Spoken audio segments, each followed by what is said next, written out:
I still remember the day everything changed. My name is Jake, and I'm 47 years old. For the last 20 years, I've worked as a ranch hand on the Silver Creek Ranch in Montana. It's hard work.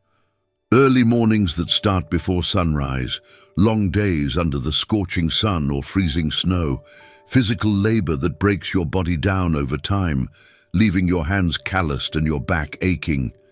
But I loved it despite the pain. The land spoke to me. The animals became my companions.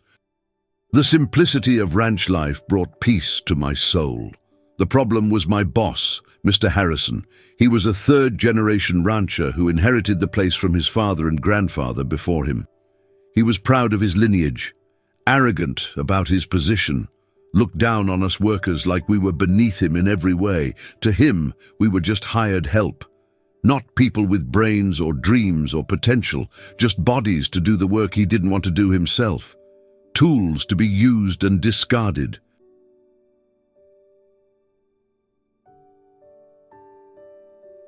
I had a secret passion that kept me going.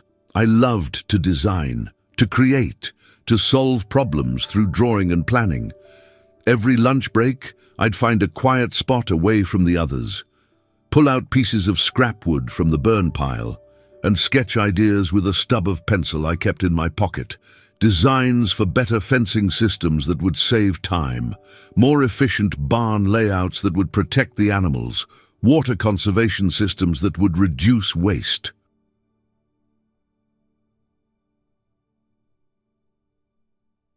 Anything that came to mind poured onto those wooden canvases. The other workers thought it was harmless. Some even encouraged me, asking to see my latest sketches. But Mr. Harrison, he saw it as a complete waste of time. He'd walk by during breaks and laugh loudly. "Look at the artist," he'd say mockingly to anyone within earshot. "Maybe you should focus on actual work instead of playing with your little drawings like a child." His words stung every single time, cut deep into my pride. But I kept drawing anyway. It was the only thing that made me feel like more than just a laborer, like I had value beyond my physical strength and ability to follow orders. The ranch had been struggling lately. Profits were down year after year. The cattle weren't producing like they used to. Infrastructure was falling apart from years of neglect. Mr. Harrison was stressed constantly. He'd snap at us more frequently, his temper growing shorter with each passing week. Blame us for things completely beyond our control. The atmosphere became tense and oppressive. Some workers had already quit, packed up and found jobs elsewhere where they felt more respected. I thought about leaving too many times. My wife encouraged me to look for something better, but something kept me here. This land, these animals, the hope that maybe things would change. That hope was about to be tested in ways I never imagined. Then came the crisis that changed everything forever. A massive drought hit Montana, the worst in 50 years, according to meteorologists. Our water sources dried up completely. The creek that gave the ranch its name turned to cracked mud. The wells ran dangerously low. Cattle were dying of thirst, their bodies scattered across the parched fields. Mr. Harrison was panicking like I'd never seen before. He called in experts from the city, engineers with fancy degrees and expensive suits, consultants who charged thousands just for showing up.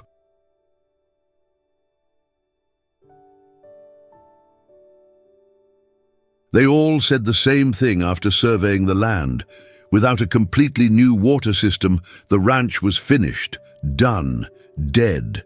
The estimates they gave were astronomical and devastating. $500,000 minimum. Money Mr. Harrison didn't have despite his pride and property. The bank refused to extend more credit when he went begging. He was facing bankruptcy, losing everything his grandfather had built with bare hands. I watched him age 10 years in just a matter of weeks. One evening, I was sitting by the old barn as the sun set, sketching on a piece of wood as usual.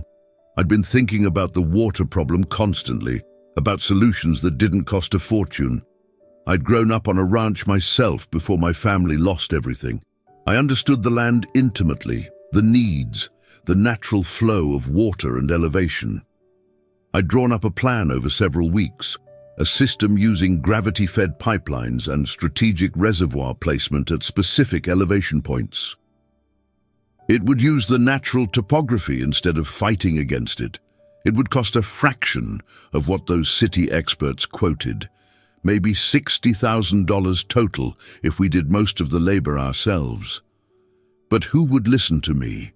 I was just a ranch hand, a nobody with no formal education in engineering or design. My sketches were on scrapwood destined for burning, not professional blueprints on expensive paper. Still, something deep inside told me to try, to show Mr. Harrison what I'd created. Maybe he'd laugh in my face, maybe he'd fire me on the spot for wasting time, but the ranch was dying anyway. What did I have to lose besides a job on a sinking ship? I approached the main house the next morning. My hands were shaking so badly I almost dropped my wooden sketches. I carried them under my arm like precious cargo.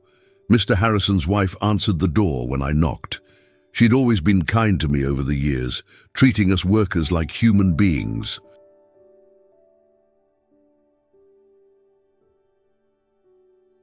I asked nervously to speak with him.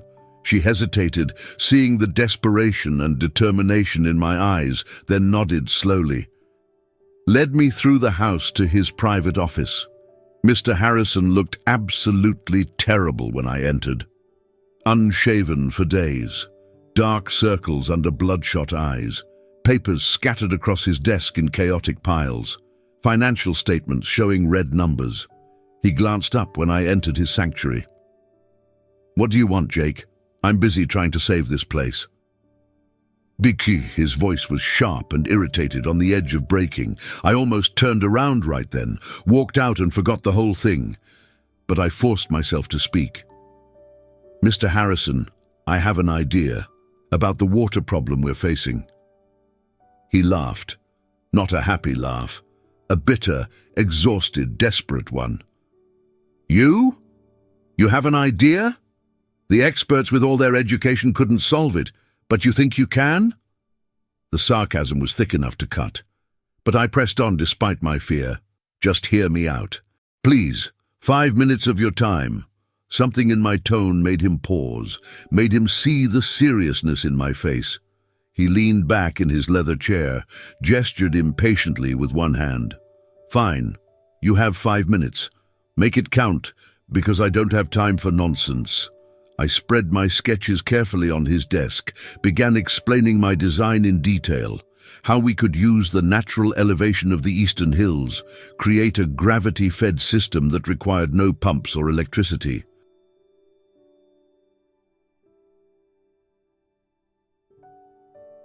Place reservoirs at strategic points I'd marked on the wood, channel water efficiently to every part of the ranch using the landscape itself.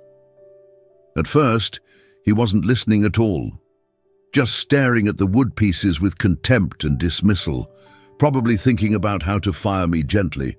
But as I continued talking, showing calculations I'd done, explaining the physics and flow rates, his expression slowly changed. He leaned forward gradually, started asking questions. Real technical questions that showed he was actually engaging with the concept. I answered every question carefully, showed him the math I'd done on scraps of paper, the cost estimates I'd researched at the library, the material lists, everything I'd prepared over weeks of obsessive planning. When I finally finished my presentation, there was silence. Long, heavy silence that filled the room like fog. Mr. Harrison stared at my sketches intently.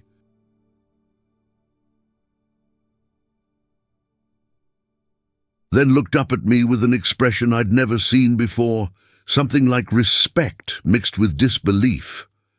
"Where did you learn this?" he asked quietly, his voice completely different now. I shrugged, trying to stay humble. "Books from the library, observation of the land over 20 years, trial and error in my mind." I've been studying ranch management and engineering for years, on my own time after work." He stood up slowly and walked to the window.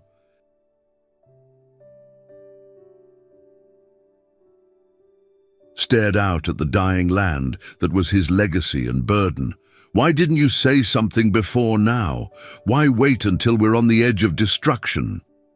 I wanted to laugh bitterly, to point out all the times he'd mocked me publicly, but I just said quietly, "You never asked, you never thought I had anything worth hearing." More silence filled the space between us. Then he turned around and faced me directly. "How much would this actually cost? Give me a real number." I took a breath. "About $60,000 for materials, maybe 70 with some hired labor. We can do most of it ourselves with the ranch hands." His eyes widened in shock.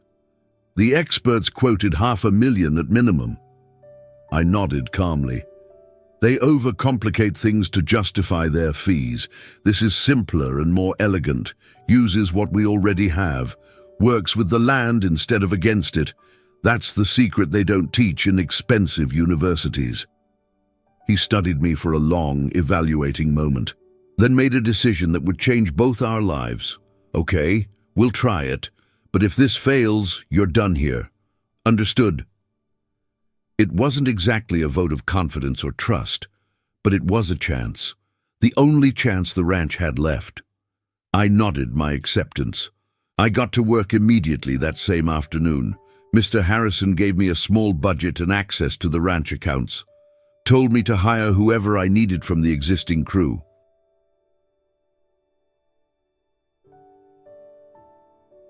I brought in some of the other ranch hands I'd worked alongside for years. Men who knew the land intimately, who trusted my vision because they'd seen my sketches over the years.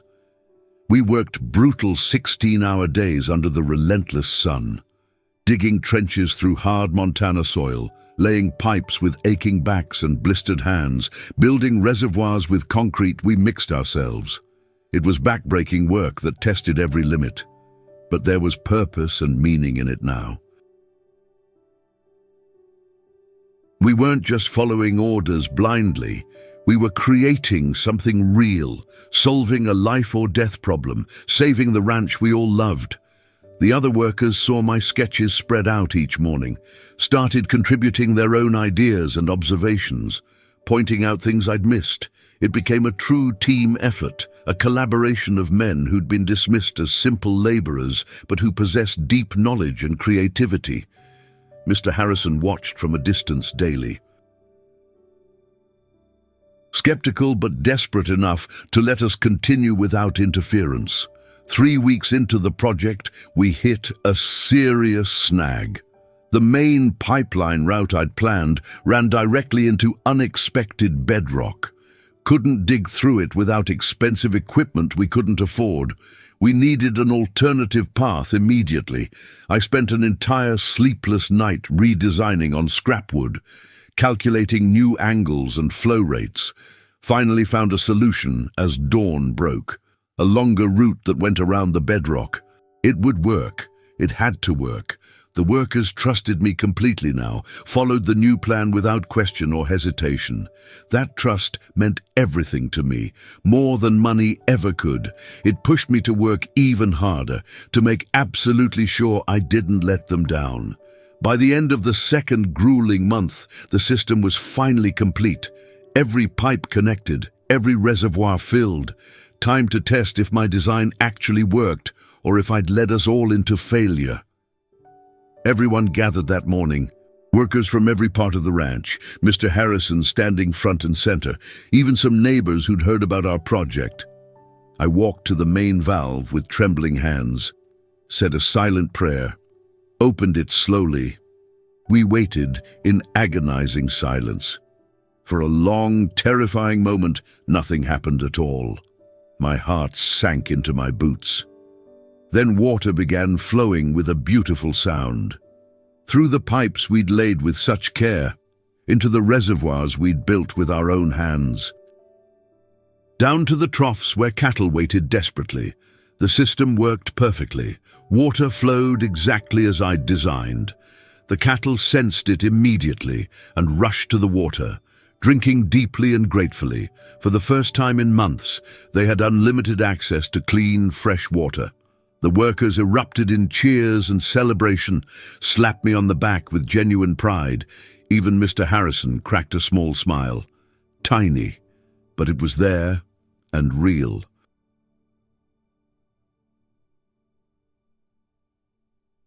Over the following weeks and months, the results became undeniable to everyone.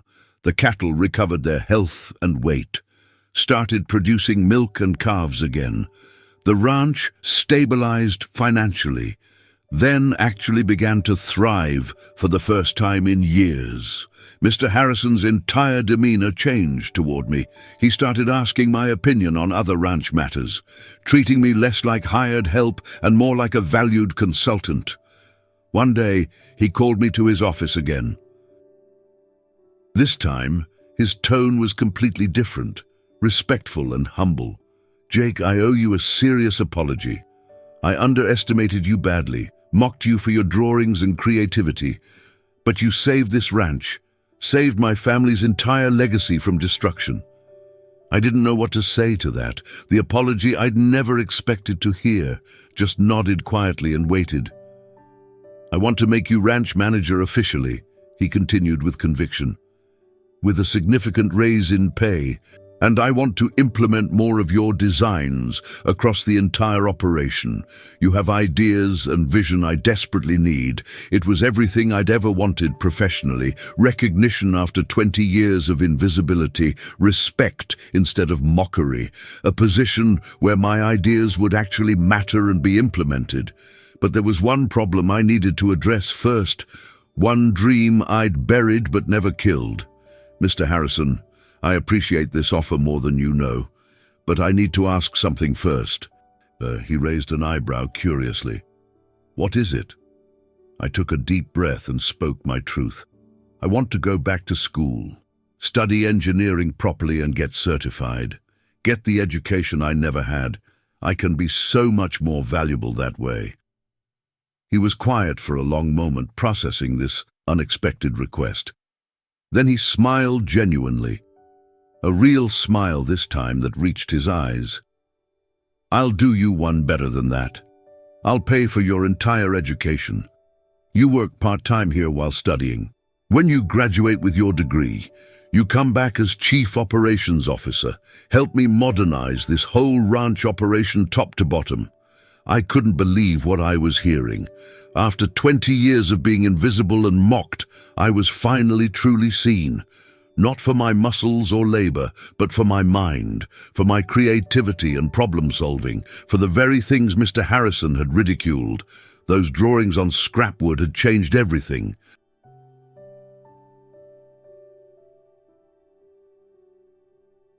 My entire life trajectory altered by sketches others called worthless. I started classes the following semester at the State University. Engineering, agricultural science, business management. Everything I needed to formalize what I'd learned through observation and self-study. It was incredibly hard juggling work and school at my age, but I'd never been more motivated in my entire life. The other students were half my age or younger. Sometimes they looked at me funny. The old guy with calloused hands in class, but I didn't care about their stares. I was finally living my dream, learning what I'd always wanted to learn, proving to myself that it wasn't too late. 2 years of intense study later, I graduated, top of my class, with honors. Mr. Harrison was there in the audience, in the front row, clapping louder than anyone. He'd never missed a single parent-teacher conference for his own kids, according to his wife, but he showed up for my graduation. That meant something profound. It meant everything to me. I returned to Silver Creek Ranch as promised, as Chief Operations Officer with a real title and authority. My first major project was developing a comprehensive modernization plan. New breeding programs based on genetics, sustainable grazing rotations to preserve the land, solar power systems to reduce costs, technology integration throughout. Everything I'd been sketching on wood for 20 years. Now it was becoming reality with resources and support. The ranch flourished beyond anyone's expectations. Production doubled within 3 years. Operating costs dropped by 40%. We became a model operation in the region. Other ranchers started visiting regularly, wanted to learn our methods, wanted to implement similar systems on their land. I gave presentations at agricultural conferences, taught workshops to groups of farmers.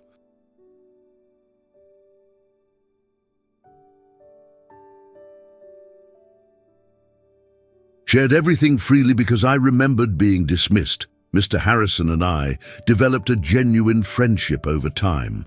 Not boss and worker anymore, but partners working toward the same goals. Mutual respect between equals. He told me once over whiskey, "You taught me the most important lesson of my life. Never judge a book by its cover.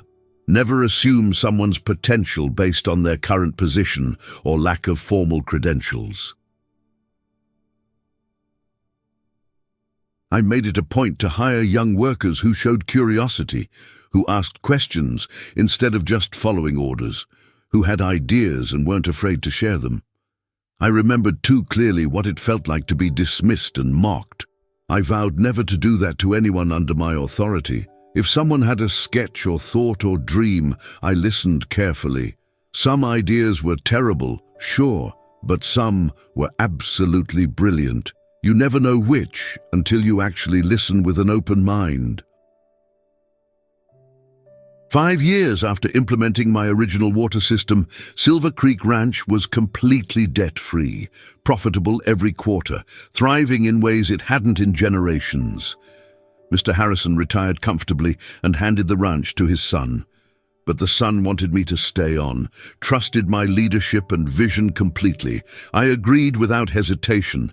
This place had become my home. These people were my family now.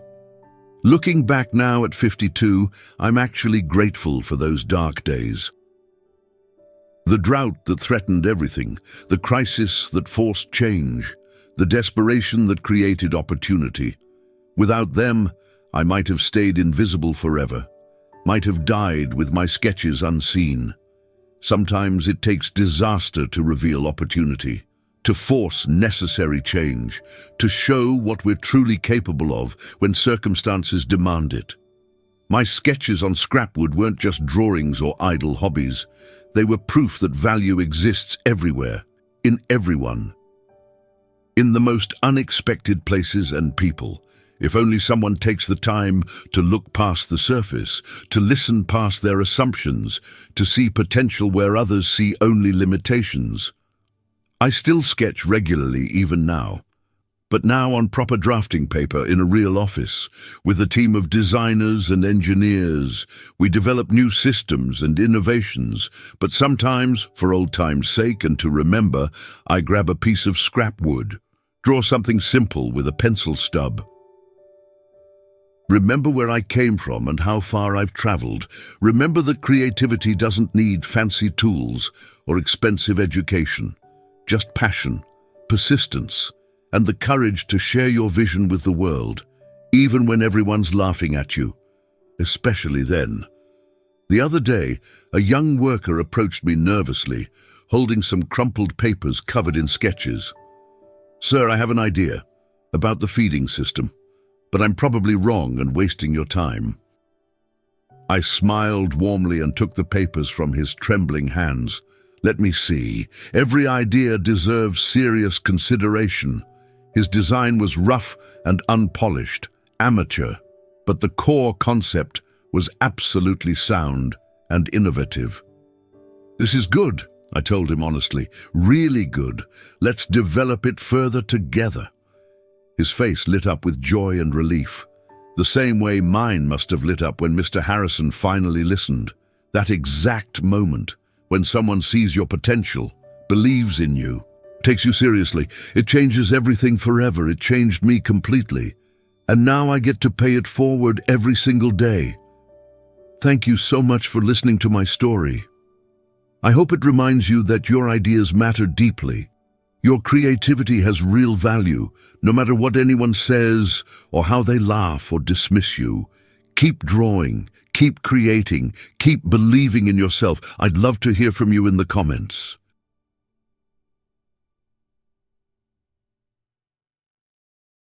Where are you listening from today? What dreams are you chasing despite the obstacles? And if this story touched your heart or inspired you, please subscribe to the channel. There are more stories like this one, more reminders that ordinary people can do extraordinary things when given a chance. Until next time, keep dreaming big and never give up.